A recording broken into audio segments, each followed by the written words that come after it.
Hello বন্ধুরা, আজকে আমি চলে এসেছি তোমাদের কাছে একটা মজাদার গল্প নিয়ে, যার নাম হলো খুঁজে পাওয়া পালক। একদিন সকালে হাঁটতে বেরিয়ে দেখি রোদের আলোয় চিকচিক করছে একটা ছোট্ট সাদা পালক। মাটিতে পড়ে থাকা সেই পালকটা দেখে মনটা হঠাৎ করে কেমন যেন উড়ে যেতে চাইলো।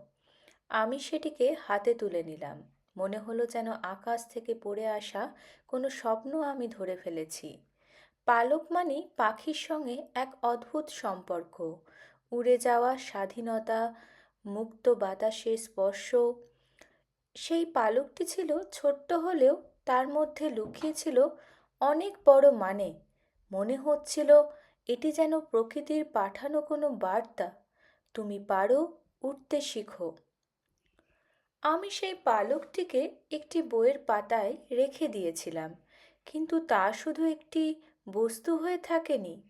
পড়ার টেবিলে বসলে, ক্লান্ত হয়ে গেলে, স্বপ্ন দেখা বন্ধ হয়ে গেলে, সেই পালকটি যেন মনে করিয়ে দিত, তুমি আবার শুরু করতে পারো। এই খুঁজে পাওয়া পালকটা ছিল আমার জীবনে এক ছোট অথচ গভীর শিক্ষা। কখনো হাল ছেড়ে দিও না। ছোট জিনিসের মধ্যেও বড় অনুপ্রেরণা লুকিয়ে থাকে। নমস্কার বন্ধুরা, আপনাদের যদি আমার এই চ্যানেলটি ভালো লেগে থাকে এবং এই চ্যানেলের গল্পগুলো দ্বারা আপনারা উপকৃত হন, তাহলে প্লিজ লাইক এবং সাবস্ক্রাইব করতে ভুলবেন না যেন। আবারও দেখা হচ্ছে পরের গল্প নিয়ে। টাটা।